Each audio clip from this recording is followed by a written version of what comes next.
convendría que utilizara el micrófono. Bien, gracias. Bueno, es que lo mío con los micrófonos es una relación solo de odio, no es amor-odio, es solo odio. Bueno, pues como bien ha dicho Lilian, este año queríamos dedicar las jornadas a ese tema genérico que hemos puesto de mirada sobre el patrimonio, ¿no? Concertando y concitando diálogos entre distintos especialistas y expertos, que no es lo mismo, pero que va de la mano, sobre patrimonio. Me acompañan hoy, ahora nos acompañan aquí, los he mencionado antes, don José María Esteban González y don Javier Maldonado Rosso, el doctor Javier Maldonado Rosso, a los que presentaré muy sucintamente, y si luego ellos quieren abundar un poco más en sus perfiles antes de que yo suelte la primera piedra y sigáis vosotros con el diálogo. El doctor Javier Maldonado Rosso ha sido durante años el responsable, el director de la Gerencia de Patrimonio Histórico del Puerto de Santa María, y es historiador, es profesor. Bueno, los dos son compañeros míos en la docencia del máster de Patrimonio Histórico y Arqueológico de la Universidad de Cádiz, y es no solamente un gran especialista en historia de nuestro ámbito y del marco de Jerez, sino en historia del Jerez y por supuesto también un experto patrimonialista desde el ámbito de la gestión y de la gestión local de una ciudad tan parecida a Sanlúcar de Barrameda como el puerto de Santa María. Y el también profesor José María Esteban González es arquitecto y ha trabajado durante también muchos años en el ámbito de la Consejería de Cultura, no en el ámbito, en la Consejería de Cultura de la Junta de Andalucía, siempre en el contexto y el ámbito de la gestión del patrimonio histórico desde la perspectiva fundamentalmente del patrimonio arquitectónico, tanto a nivel autonómico andaluz como también a nivel provincial en Cádiz. Como digo, si queréis abundar en alguno de vuestros perfiles. Buenas tardes. Pido en primer lugar disculpas por la voz, pero vengo de una tórrida Múnich, donde me han nevado durante una semana, y los andaluces no estamos acostumbrados a que nos nieve durante 6 días seguidos, y tengo la voz tomada. En todo caso, primero agradecimiento a la casa, a la Fundación, a Aguilar también, al Círculo de Aguilar, a Manolo Parodi, por creer que alguien como yo pueda decir algo hoy aquí. A mí lo que me interesa es ver que lo que yo diga, o lo que diga Javier, o lo que diga además, sea interesante para vosotros, y yo creo que no es un diálogo solo, sino que se abrirá ese diálogo a la sala, ¿no? Y por lo tanto, pues muchas gracias ante todo por ese tema. Yo lo primero que tengo que decir es que hace que no nos vemos directamente algunos meses y algunos años, ¿no? Pero trabajar con Javier de la mano cuando llevamos la competencia de las comisiones de patrimonio andaluzas, o sea, las provinciales de Cádiz, con Javier fue un gustazo. También con Mercedes y con José Antonio y con todos los que trabajaban en la gerencia de urbanismo.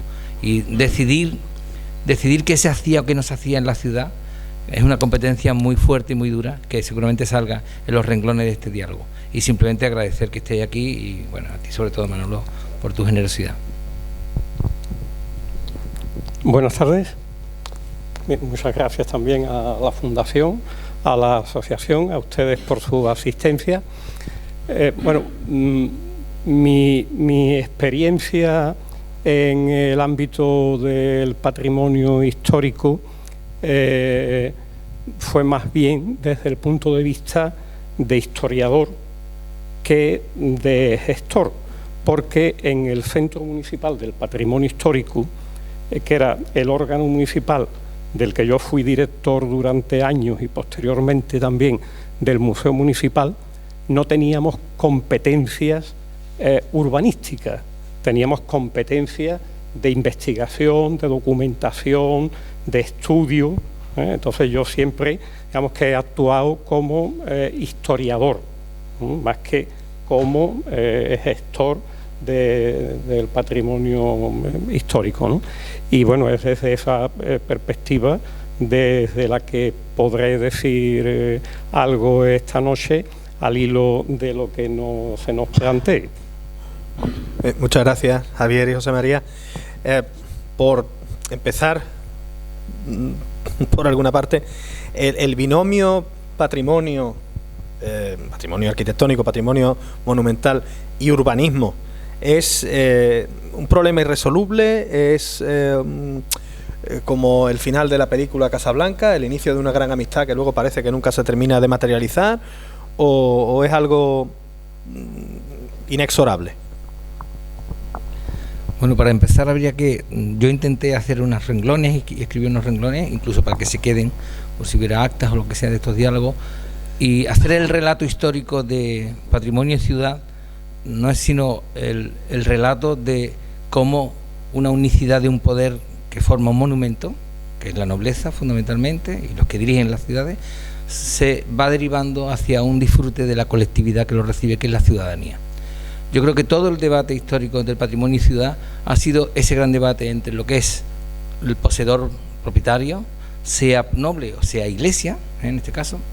No debemos olvidar que cuando se hacen las grandes catedrales, se inician las grandes catedrales, y ahí tenéis la maravillosa obra de Fuller sobre el tema de cuando las catedrales eran, bueno, no me acuerdo bien, pero era un tochazo gordo, donde la catedral quería hacer la ciudad, donde la catedral era el monumento, era el elemento que quería unir a una ciudadanía que todavía no existía, solo en casas de paja, para que se viera desde lejos y se identificara que esa era la ciudad, esa era Chartres, esa era Aquisgrán o era quien fuera, ¿no?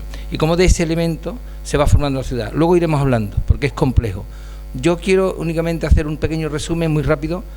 Yo creo que el relato que empieza a ver y a conocer como el patrimonio como herencia surge fundamentalmente cuando se rescata el clasicismo, en el Renacimiento. En el Renacimiento, con los grandes descubrimientos arqueológicos, que yo creo que Javier luego podrá abundar en ese tema. Javier también hemos trabajado en la Consejería de Cultura muchos años y me alegra muchísimo encontrarlo aquí con nosotros. Cuando se encuentran esas grandes ruinas romanas en el Renacimiento y se hacen revivir y se copia la arquitectura fantástica que renueva el clasicismo a través de los grandes talentos de esos maravillosos siglos, que yo no he visto tanto artista, tanto arquitecto, tanto pintor de talento buenísimo como hubo en el Renacimiento, y como esa historia del rescate de la herencia, la reutilización de la herencia, el nacimiento del verdadero concepto de patrimonio, que el patrimonio en latín significa patrimonium, o sea, en la herencia del padre. Todo lo que heredamos del padre en concepto global es lo que hay que darle a los hijos y a las generaciones venideras. De alguna manera es un concepto que luego utiliza la ONU como sostenibilidad, dejar a los demás que vienen detrás las cosas mejor que las hemos encontrado. Bueno, pues ese relato desde ese tiempo del Renacimiento se va desarrollando con las teorías del neoclasicismo, que en el fondo es un rescate del nuevo clasicismo, pero con el poder, pero sin el ciudadano, y cómo a través de esa historia, con el siglo XVIII, XIX, XX, aparecen los grandes teóricos, como son Riegel. Yo he sí, pero esto. Disculpa, José María, sí, que te interrumpa. No te la grosería, ¿verdad? No, por centrarnos en el problema, más allá del histórico. Vuelvo a repetir, y si quieres intervienes tú también, Javier.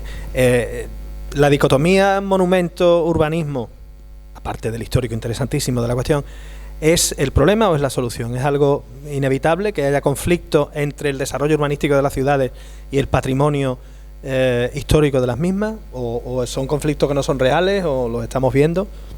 Yo es que creo que la Ley de Patrimonio Nacional, como las leyes autonómicas, tenemos 17 trajes de patrimonio en España, porque cada autonomía tiene su propia ley. Y yo creo que la ley obliga a que a través de los planes urbanísticos se traslade la protección y la conservación del patrimonio, a través de los planes especiales y a través de las fichas de cada uno de los edificios que deben permanecer.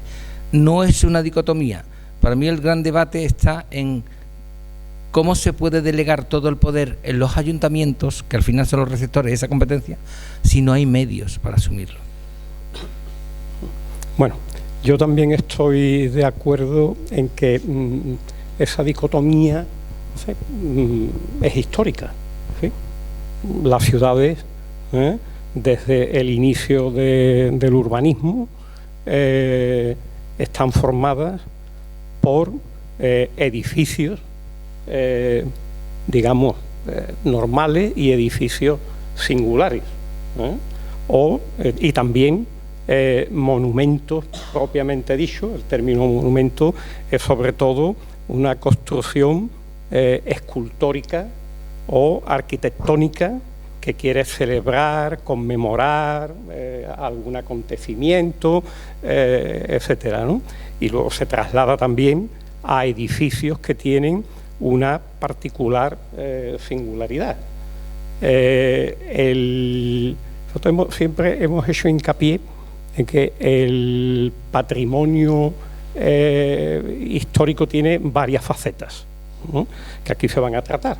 de la faceta mañana archivística, lo que nosotros llamamos pues el patrimonio documental y bibliográfico, sería una de las facetas. Otra de las facetas es el patrimonio artístico, el patrimonio arquitectónico y urbanístico, el patrimonio arqueológico, que sería el patrimonio pues arquitectónico y urbanístico, pero anterior, soterrado en muchos casos, etcétera, etcétera, y luego el patrimonio etnológico, donde hay aspectos tanto materiales como inmateriales. Pero el patrimonio arquitectónico y urbanístico tiene una característica que no tiene ninguna de las otras facetas del patrimonio histórico, y es que es el espacio en el que vivimos y convivimos. Esa peculiaridad no la tienen las otras facetas del patrimonio histórico.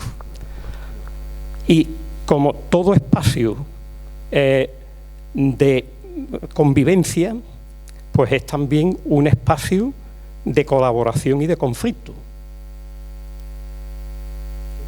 Totalmente, además es que vivimos, por ejemplo, ahora mismo que estamos aquí, estamos inmersos en un espacio patrimonial desde el punto de vista artístico, desde el punto de vista histórico, pero es cierto que el patrimonio arquitectónico, y quiero también escuchar la opinión el criterio del arquitecto, como bien señala Javier, el patrimonio arquitectónico es aquel en el que habitamos habitualmente, es decir, es el espacio del conflicto, de la interacción y quizás de la mayor inquietud del humano, ¿no? Que es reformar mi casa, y ahora vamos a lo puntual y a lo inmediato, ¿no?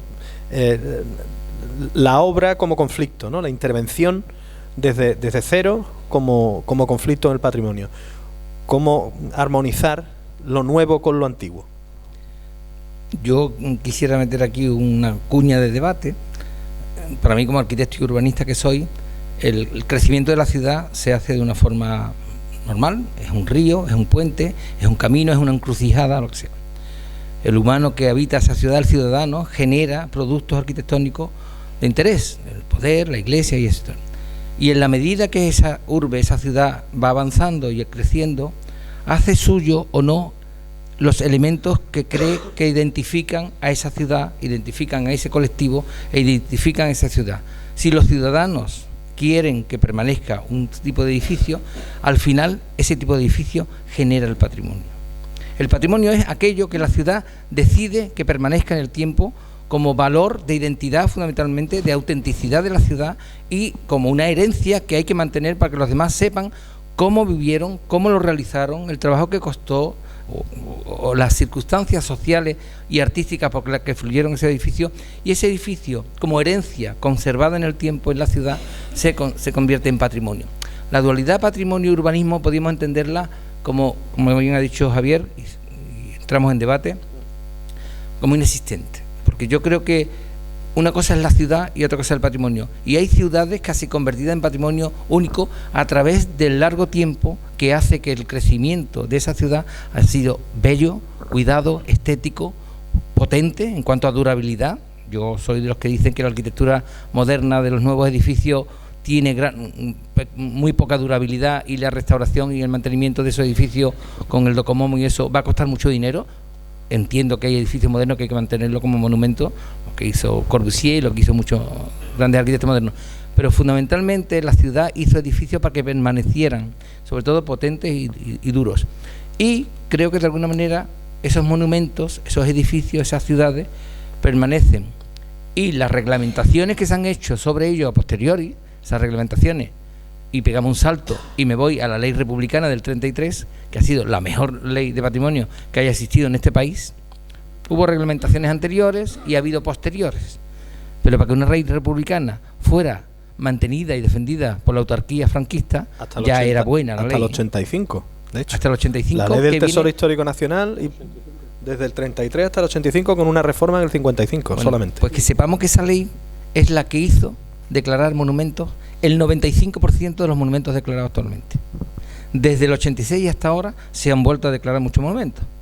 Bueno, y paró la venta de monumentos, el despolio tan bestial que se llevaban Bueno, cuando vamos a América y vamos a los museos de arte contemporáneo, vemos allí palacios de... Eso es de Primo de Rivera, fíjate. Bueno, eso es la ley de Primo. Bueno, Primo de Rivera empieza con las leyes. La del 25, 23, 25 de Primo de Rivera. Pero al final separa todo ese expolio y esa historia. Bueno, termino y entramos en debate.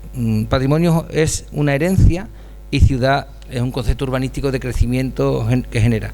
Para nosotros las ciudades patrimoniales son aquellas que han sabido conservar esa esencia y esa historia en bellos edificios, mantenidos durante el tiempo, porque lo que hacemos los arquitectos es amortajar los edificios, entiéndame la palabra, para que perduren para toda la vida, refuncionalizarlos, rehabilitarlos, dotarlos de otras funciones, incluso de nuevos añadidos. ¿Por qué no? La arquitectura y la ciudad debe ser viva, no es un museo, y de alguna manera al convertir en patrimonio real una ciudad.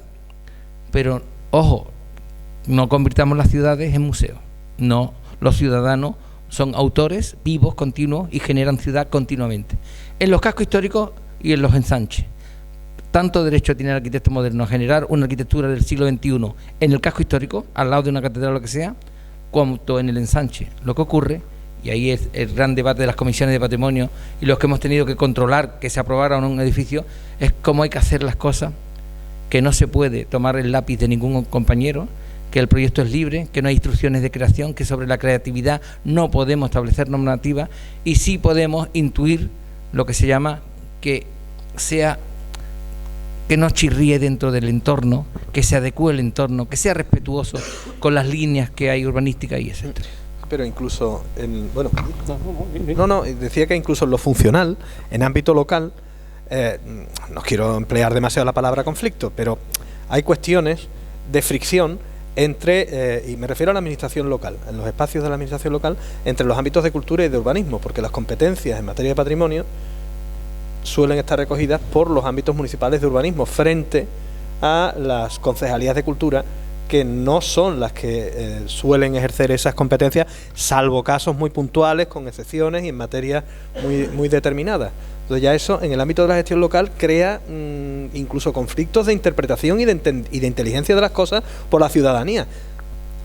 Por supuesto. Nosotros siempre hemos tenido, durante los años que yo he estado activo en el Centro Municipal del Patrimonio Histórico, la relación con el área de urbanismo siempre ha sido difícil, y muchas veces inexistente. Incluso se evitaba pedirnos opinión sobre algunos aspectos para que no malegrásemos un proyecto que ya estaba en mente y que se quería hacer a cualquier costa. Entonces, nominalmente se mantenía un centro municipal del patrimonio histórico, pero con unas competencias muy limitadas, mientras que por otra parte, pues urbanismo iba por su sitio, sin coordinación, la mayor parte de las veces sin ninguna coordinación. Esto desde el punto de vista práctico, de la gestión, etcétera. Ahora, volviendo a lo que estábamos hablando, de la dicotomía o no de monumento y desarrollo urbano, bueno, tal vez sería, no sé si tú exactamente lo planteas como se plantea por parte de algunas personas, sobre todo promotores, muchos políticos, etcétera, de que el patrimonio histórico existente, urbanístico, limita el desarrollo de la ciudad. De ahí quería yo partir como idea base. Si esa percepción que hay quien intenta que esté siempre sobre la mesa, en realidad es un falsum. Yo creo que sí, que es un falsum, todo lo contrario. Yo creo que el patrimonio es un instrumento que sirve al desarrollo de la ciudad como espacio construido y como espacio humano, y como espacio identitario. Pero tenemos siempre como la perspectiva tópica, o por lo menos eso me parece a mí, de que el patrimonio histórico es como una rémora, o puede llegar a ser una rémora para el desarrollo de la ciudad, y nos están continuamente machacando con que qué pesados los defensores del patrimonio, qué pesados los patrimonialistas, que siempre están con sus gustos particulares, cuando eso no es más allá que es un gusto particular de, no sé, quizás... En el puerto hay un conflicto desde hace años con el denominado campo de guía, que es una zona que va desde la Plaza de Toros hacia el río Guadalete, y que ahora ha quedado, antes partía de la calle Los Moros hacia la bahía, ahora hay desde los años finales de los años 60, principios de los 70, hay vivienda al otro lado del campo de guía. Entonces el campo de guía ha quedado ahí en medio con bodegas que la mayoría de ellas están en desuso desde hace años como tales bodegas. Entonces, ahí se planteó hace unos años, José María lo recordará perfectamente, se planteó derruir todas las bodegas, excepto una, derruirlas todas para construir viviendas, desde la perspectiva de que ese polígono industrial bodeguero está cortando la ciudad y impide el desarrollo de la ciudad, tal, ¿no? Claro, ¿qué sucede? Que ese polígono industrial bodeguero es el primero planificado, o sea, no el primer polígono industrial, no solo bodeguero, el primer polígono industrial planificado en España en los años 1820, 1830. Eso tiene, además de un valor arquitectónico y urbanístico que es parte de la fisonomía de la ciudad, pues tiene también un valor histórico muy relevante. Entonces, a esto se le pueden buscar soluciones para dotar, como decía antes José María, dotar a estas bodegas tipo catedral, dotarlas de otros usos, o sencillamente lo más fácil y lo más especulativo, y ahí está lo del conflicto de la ciudad como ámbito de conflicto más peligroso, que es tirarlo todo y construir vivienda. Afortunadamente esto hace unos años se paró, pero creo que el plan, y esto lo conoce mejor José María, te pediría que tú lo pudieses concretar, el plan especial de protección del conjunto histórico, creo que no lo resuelve al menos totalmente. Yo quisiera, si os parece, hacer una pequeña introducción. En los años 60, el desarrollismo de los 60 en España hace que en las ciudades históricas empiecen a derribarse edificios históricos, no solo bodegas, edificios históricos, y crear un desarrollismo bestial sin ningún miedo a nada. Tanto fue así que en los años 70 empezaron a declararse los conjuntos histórico-artísticos. Los conjuntos histórico-artísticos era, con una línea, coger una ciudad, rodearla de una línea para que ahí protegerla de cualquier derribo o cualquier intervención, porque se tenían ya las sensibilidades de los valores, de manera que la competencia de cultura, que era en aquel tiempo el Estado, pero luego vienen las autonomías, pasaran por unas comisiones de patrimonio, que fueron las que de alguna manera yo estuve desde el año 85. Si conocéis Sanlúcar, que lo conocéis, veréis que hay torres, está el Guadalquivir y esa historia. En Cádiz veis que en los bordes aparecen historias.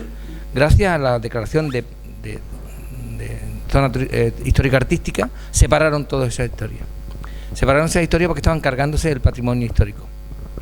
Y lo digo rápidamente porque la gestión para mantener el equilibrio inestable entre las propuestas del dinero, de la economía, del gran promotor que quería dar empleo, que quería dar vivienda y esa historia, era muy sugerente para los ayuntamientos, y éramos los malos de la película, los de cultura, que teníamos que decirle al ayuntamiento: mire usted, sí, pero no es conveniente porque usted tiene ahí un valor que, aunque usted no lo crea, para la posteridad hay que mantenerlo. Y empezaron a salir la idea que hemos hablado. ¿Cómo resolvemos este gran problema donde se puede hacer en los pueblos lo que se quiera hasta que no estén declarados patrimonio, o sea, un conjunto histórico artístico, Entonces, la ley estableció en el año 86 y luego las autonómicas de que cada ayuntamiento dijera en los edificios de la zona delimitada como casco histórico qué es lo que se podía hacer. Se podía derribar, se podía ampliar, se podía modificar, se podía mantener una tipología o no, y eso es lo que se está pidiendo, y ahí sigue. El gran conflicto que ha habido entre la ciudad y el monumento del patrimonio ha sido que no ha habido claramente una regla de juego y se dejaba la facultad subjetiva, y yo lo admito, yo he estado 30 y tantos años subjetivamente diciendo qué proyecto se aprobaba y qué proyecto no se aprobaba. No solo las comisiones provinciales de Cádiz, que estaba una en Jerez, otra en San Fernando y la otra en Cádiz, que era la provincial. Desapareció Jerez porque fue el primer ayuntamiento que generó un plan especial de protección del casco histórico de Jerez, donde dijo en cada sitio qué elemento tenía una protección 1, protección 2, protección ambiental o protección de fachada, solo lo que sea. Y entonces empezaron a caminar. El gran debate que yo he tenido con mis compañeros arquitectos, con promotores que han venido diciendo, ¿y esto no se puede arreglar de alguna otra manera? La única manera que tiene es que venga un arquitecto y que haga una arquitectura que subjetivamente el historiador, el arqueólogo, el arquitecto, el restaurador y los técnicos que formamos una comisión que asesora al político, al delegado de turno, estemos de acuerdo con que ese edificio puede ser posible ahí. Ojo, subjetivamente porque nos da la responsabilidad la ley, no porque tengamos la verdad. La verdad no existe, la verdad es en una búsqueda siempre. Pero 4 personas, 5 personas opinando sobre un tema se acercan más a la verdad que simplemente una persona. Entonces, el gran debate urbano ha sido ese. Está ya superado, pero hay conflicto, porque el ayuntamiento no tiene dinero para generar protección del patrimonio. Es que aquí llegamos... Pero yo no creo que el problema sea que los ayuntamientos carecen de recursos económicos para mantener el patrimonio, sino que no buscan la manera de que ese patrimonio se mantenga, se restaure, etcétera, ¿no? Se le dé un nuevo uso. Se trata, estoy hablando del patrimonio local, o sea, el que pertenece al ayuntamiento, porque sobre el privado o sobre el religioso, local, pero local, público, municipal, quiere decir tú, claro. Es exactamente lo mismo, nosotros pretendimos durante años que hubiese un plan municipal de uso de edificios municipales. ¿Por qué? Porque, por ejemplo, había oficinas y otros servicios municipales en edificios modernos, actuales, cuando podrían estar en edificios antiguos y darles un uso. El ayuntamiento del puerto, como otros ayuntamientos, han pagado y siguen pagando alquileres en edificios modernos, mientras que tienen abandonados edificios antiguos. Es una cuestión de planteamiento. Yo lo que he hecho en falta durante muchos años es que no hay un modelo de ciudad y no hay una planificación a largo plazo.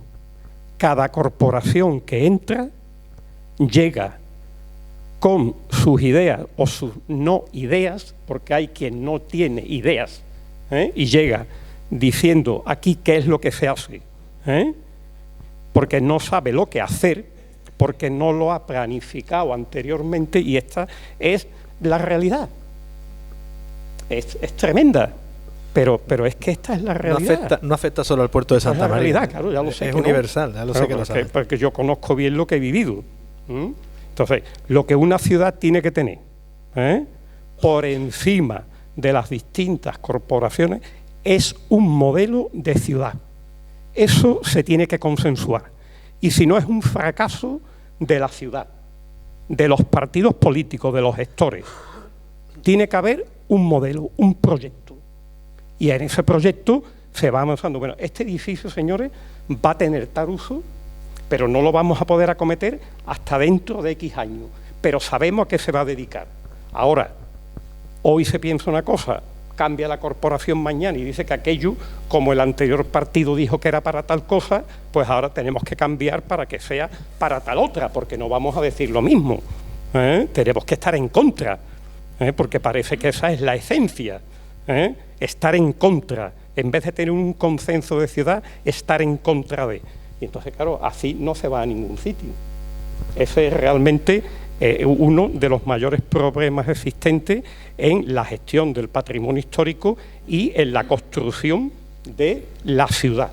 Claro, es que la planificación, en ese sentido, la concepción y el sostenimiento de una planificación mejorada, no dinamitada, o sea, no, primero inexistente y luego dinamitada cuando existe, lo que lleva es a los desastres que a veces vemos, y digo a veces entre comillas, pero es que además, no sé cómo lo veis vosotros, ya lo del modelo de ciudad no puedo estar más de acuerdo en general con lo que estáis diciendo, que yo estoy de acuerdo no es irrelevante, pero lo estoy, lo quiero poner de manifiesto, pero es que además lo que tiene que ver con el modelo de ciudad y lo que tú comentabas hace un momento, bueno, los dos, en este caso tú, de ese polígono industrial bodeguero del puerto de Santa María, tiene que ver directamente e incide en la línea de flotación del carácter y la identidad de la ciudad, de cómo es esta ciudad, de cómo somos.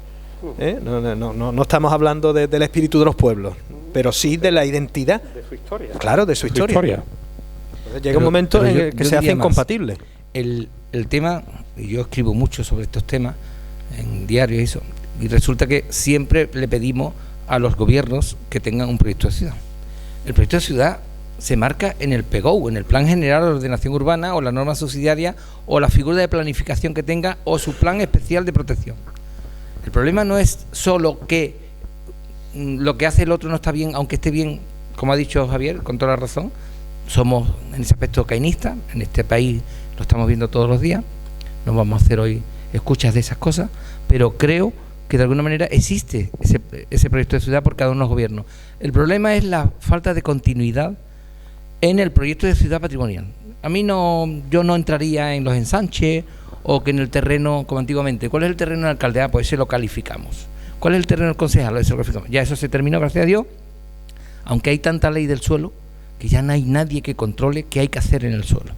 Porque aparte de tener la ley autonómica... Perdona, José María. Sí. Pero, generalmente, los planes de ordenación urbana son los que tienen que marcar el proyecto de ciudad.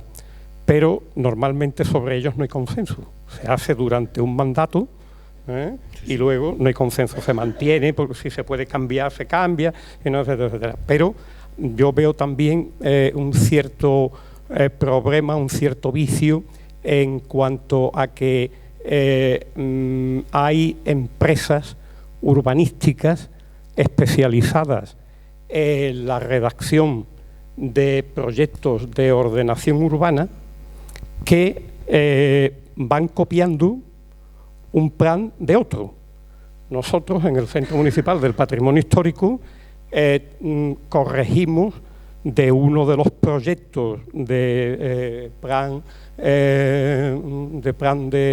urbanístico, corregimos me parece que fueron 130 y tantas erratas, sobre todo que en vez de poner el puerto de Santa María, ponían los nombres de las ciudades anteriores de las que el plan se había copiado. Corte-pega, el clásico corte-pega. El plan se había copiado. Y después, por otra parte,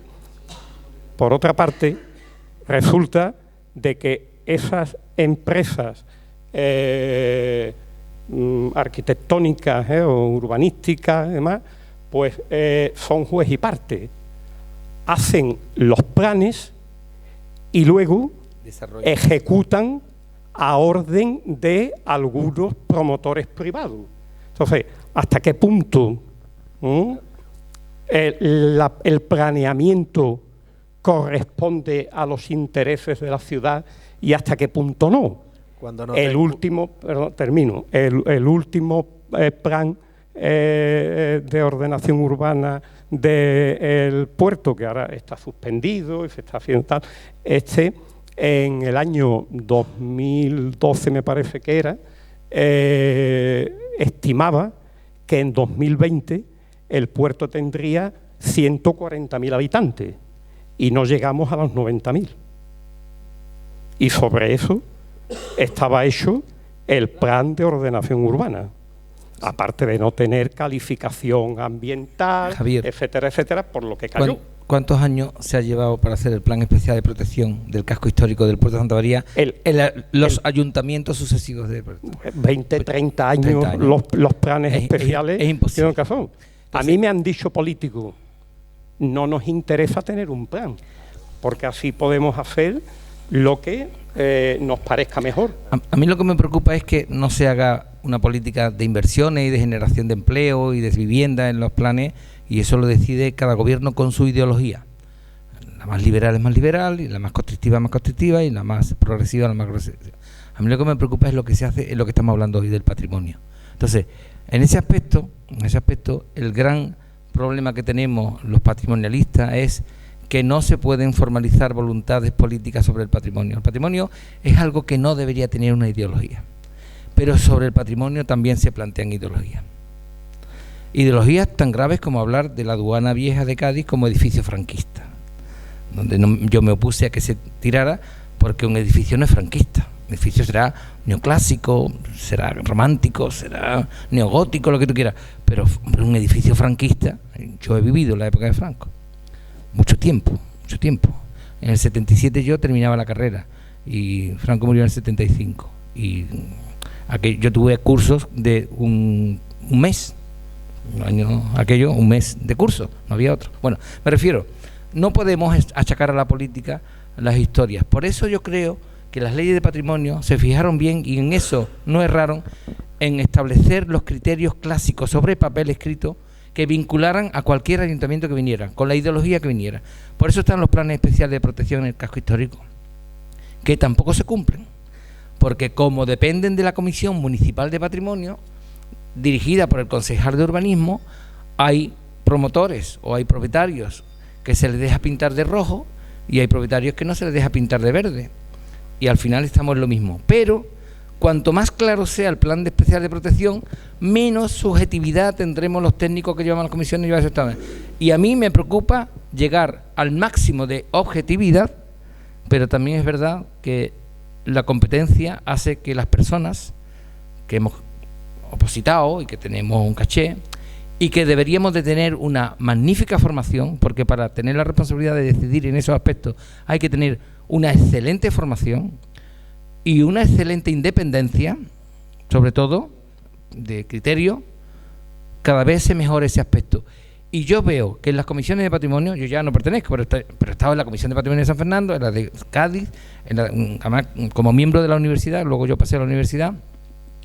La universidad tiene un miembro en la Comisión de Patrimonio. Como de alguna manera en los sucesivos delegados o delegadas que ha habido, por ejemplo en Cádiz, como algunos delegados escuchaban a la comisión y como algunos técnicos escuchaban al delegado, que no es lo mismo. Y como en el Ayuntamiento de Cádiz a un señor le dejan hacer 2 plantas y a otro no le dejan hacer 2 plantas porque, bueno, por criterios. Y son los propios técnicos los que nos plegamos a veces a decisiones que no es competencia nuestra, y además que son denunciables, porque somos competentes y en las equivocaciones tenemos que dar nuestra cara frente a un juez, una reclamación, una apelación o un contencioso. Entonces, por no difundirnos mucho, 2 ejemplos. En Sanlúcar, mientras yo veía obras de Sanlúcar, yo me empeñaba en decir, pero ¿por qué no se une el barrio alto con el barrio bajo? Hay una gran incomodidad urbana y urbanística en Sanlúcar para acceder al barrio alto, que solo es la Cuesta de Belén y que hay que dar unos recorridos muy largos. Y lo que era en el Barco del Pirata había una calle, que no sé, la calle, ¿cómo se llama? Truco. Digo yo, bueno, ¿por qué no abrimos ahí una vía, que no hay un caserío importante, exquisito, y podemos generar un carril de vehículos rodados y llegar rápidamente y hacer un acceso más rápido? Y de alguna manera las calles son como venas y hay que hacer respirar el cuerpo de la ciudad a través de sus calles. Bueno, pues la ley de patrimonio no lo permite, porque la ley de patrimonio dice que no se permiten nuevas alineaciones. Y en nuevas alineaciones hay que entender la subjetividad de que, digamos, si una ciudad tiene que respirar, por mucho que diga la ley, una nueva alineación se puede mantener o no se puede mantener. Los criterios de consenso, a los que queremos muchos llegar, los criterios de consenso. No tenemos nadie la verdad, pero podemos acercarnos a ella, porque además en el patrimonio y en los caseríos, salvo en un monumento importante, todo es reversible. Todo es absolutamente revertible. Y la sensibilidad de, por ejemplo, bajo guía, ¿por qué no se tiraron esas bodegas en el plan de María Jesús y esta gente? Porque no se había hablado nunca de un patrimonio industrial hasta hace 30 años. Patrimonio inmaterial del flamenco, esa historia tampoco existía hace 25 años. Las sensibilidades sociales van avanzando, y en la medida que van avanzando esas sensibilidades sociales, van avanzando los criterios de protección y valoración del patrimonio, que es lo que me preocupa a mí. Y evidentemente, ya te digo, el ciudadano tiene que ser cada vez más sensible, más culto, y si no lo es, pedir a quien sabe su consejo, que para eso están las facultades, no solo de la universidad, sino de señores que saben de los temas, y de alguna manera no dejar que cualquiera decida hacer, yo me gusta esta fachada verde y la pinto verde. No, mire usted no puede pintar esa fachada verde porque toda la calle es blanca, o no se está dando usted cuenta. Son criterios de alguna manera de consenso y de entendimiento. Bueno, no sé si me he ido por las ramas.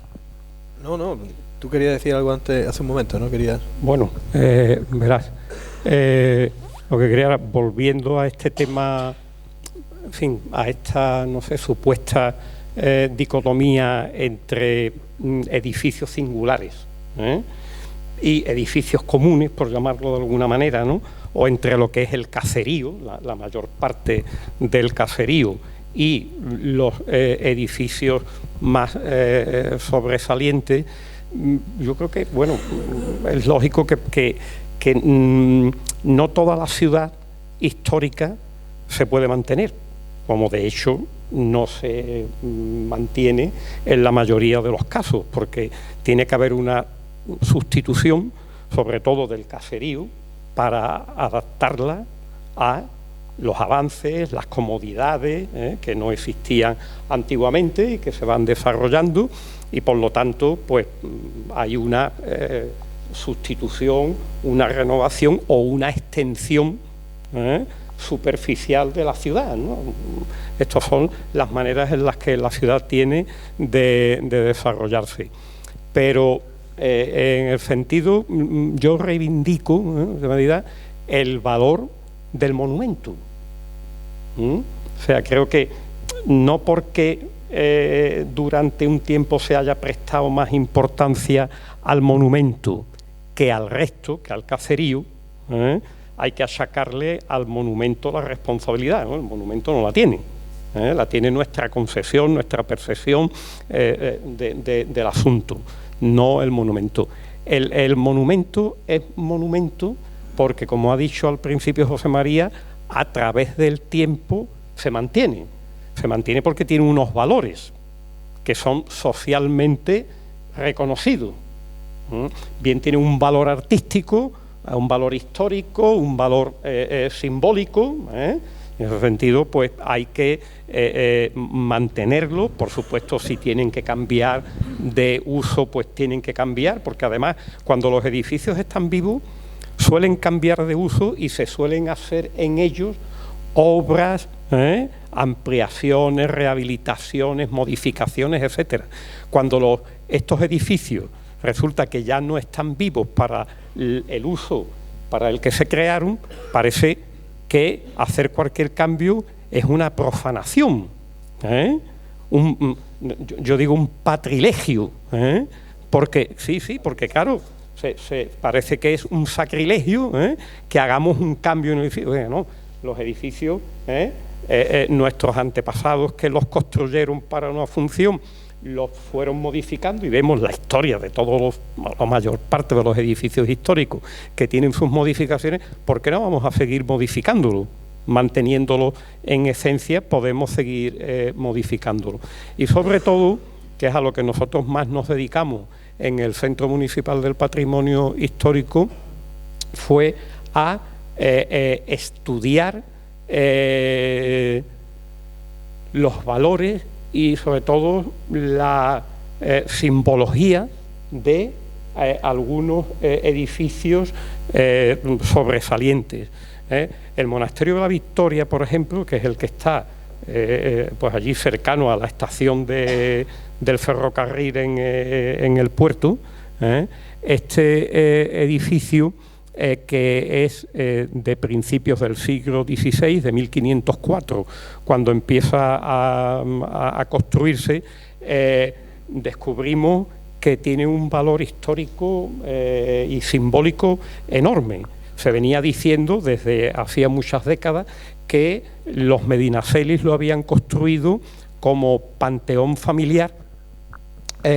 Resulta de que cuando a principios del siglo XVI murió el primer duque de Medinaceli, hubo un conflicto sucesorio entre su hermano Íñigo y su hijo Juan, al que había reconocido, porque era un hijo natural, había reconocido, pues nada, unos días antes de su muerte.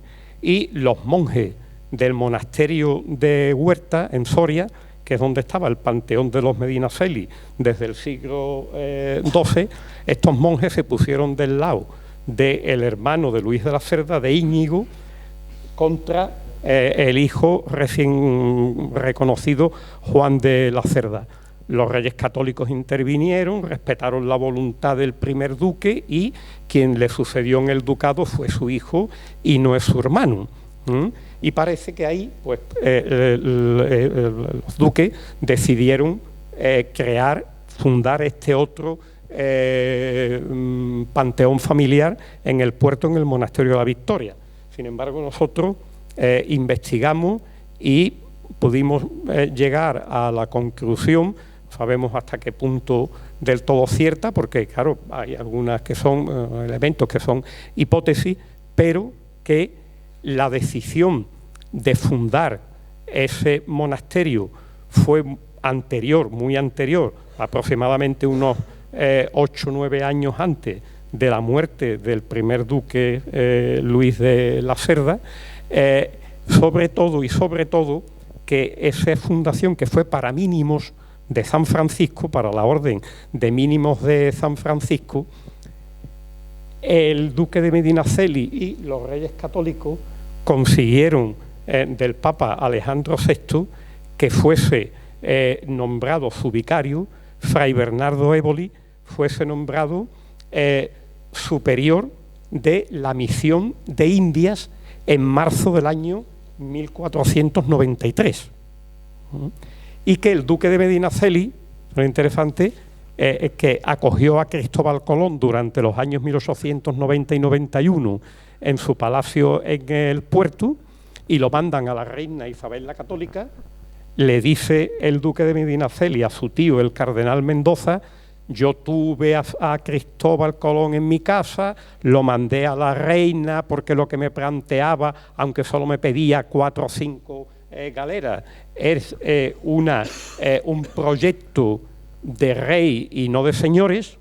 Dice, pero ahora que ha descubierto, que ha llegado, ¿no?, a donde quería y tal, y hay muchas riquezas y demás, dice, le pido a la reina ser parte en el negocio y que éste tenga su centro en el puerto de Santa María.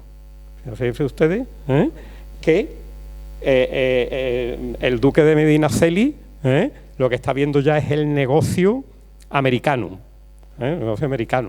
y para nosotros, por una serie de casas, pero el monasterio de la Victoria, que se entrega a los mínimos, el día 12 de octubre del año 1517, 12 de octubre de 1517, exactamente 25 años después de el viaje del descubrimiento de América.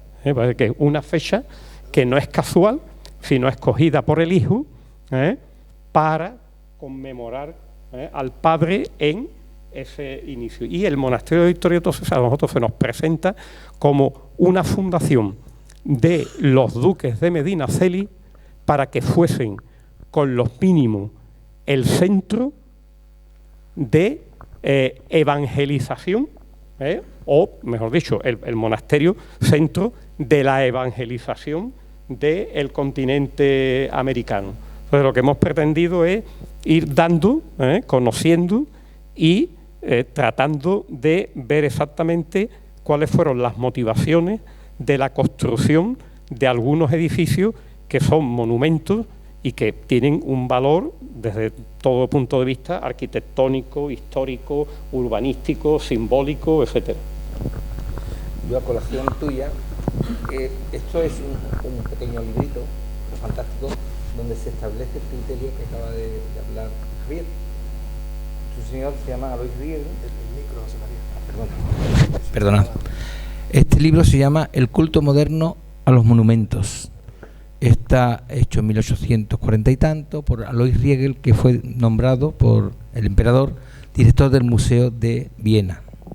Este señor elabora aquí la separación entre lo que significa un monumento conmemorativo, un monumento histórico, un monumento simplemente relacionado con una pequeña historia del pueblo y eso, y elabora la sensibilidad del monumento en la época moderna. De alguna manera se ilumina aquí lo que luego van a venir diciendo Boito, Tafuri, Giovannoni, todos los grandes teóricos que hacen que nuestras leyes del patrimonio sean las que son.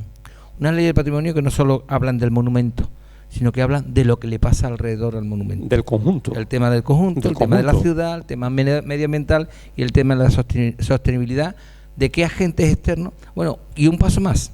Sabéis que el cambio climático está afectando a los monumentos en gran manera. No solo matan 5 millones de personas al año el combustible, diríamos fósil, sino que los monumentos, por las lluvias, que ya son torrenciales, por la sequía, por los calores, sobre todo los grandes estrés, están elaborando una carta de riesgo sobre los monumentos importantísima, y es donde está ahora mismo los temas del patrimonio. Yo no sé si estamos fuera de tiempo ya, pero por concluir, estamos en dos renglones. Sí, una reflexión final de cada uno de vosotros. Conclusiones. Para concluir, si queréis. Porque no es todo pesimismo lo que hay que establecer aquí. Yo soy siempre muy optimista, pesimistamente optimista. O sea, creo que vamos a mejor.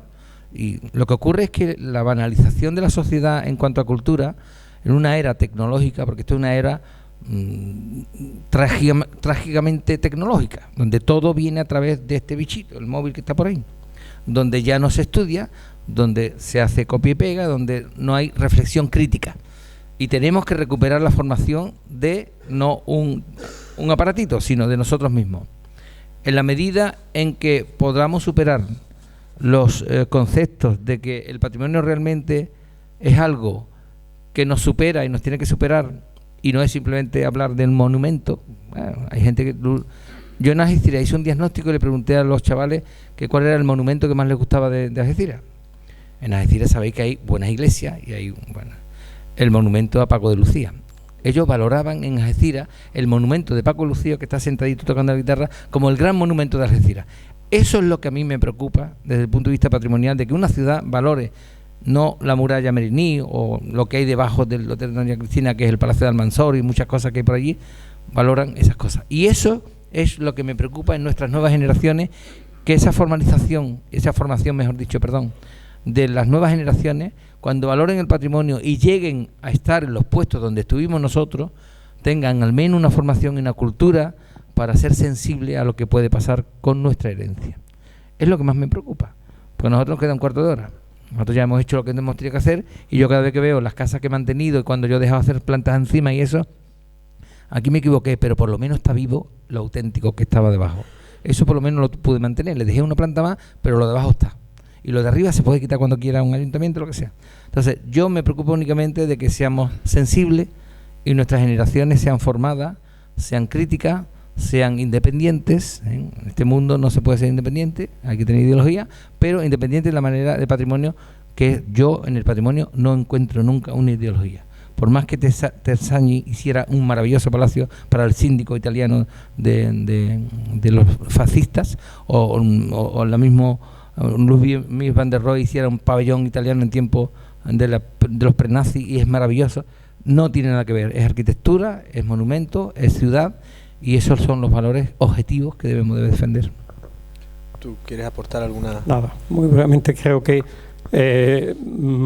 habría que tratar de que la sociedad asumiese que el patrimonio todo, y en este caso concreto el patrimonio arquitectónico y urbanístico, es un factor de desarrollo local.